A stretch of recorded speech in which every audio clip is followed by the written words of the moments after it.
Arm ஹோலோட centre note பண்ணிவிட்டு, ஊசியில நம்ம இந்த ஆர்ம் ஹோலோட சென்டர வந்து நம்ம பிரஸ் பண்ணிக்கலாம். இந்த மாரி பிரஸ் பண்ணி விட்டோம் அப்டின்னா, அதோட பாயிண்ட் வந்து விழுந்துரும். இப்போ நம்ம டீசிய வச்சு அந்த பாயிண்ட்டையும் குறிச்சுக்கலாம்.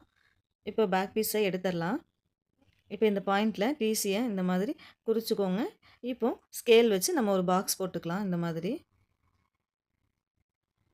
இந்த பாயிண்ட் 2யும் ஜாயின் பண்ணி லைன் போட்டுக்கலாம்.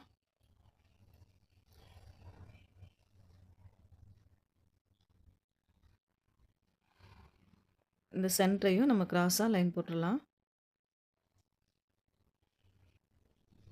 இப்போ ஆர்ம் ஹோல் நம்ம உள்ள குடஞ்சு கட் பண்ணணும். அதுக்காக ஒரு 1/2 இன்ச் உள்ள தள்ளி மார்க் பண்ணிக்கலாம்.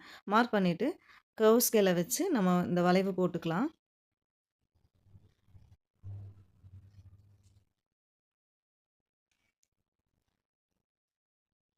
இப்போ ப்ளவுஸோட ஃப்ரண்ட் பீஸ்ல நம்ம ஆர்ம் ஹோல் வளைவு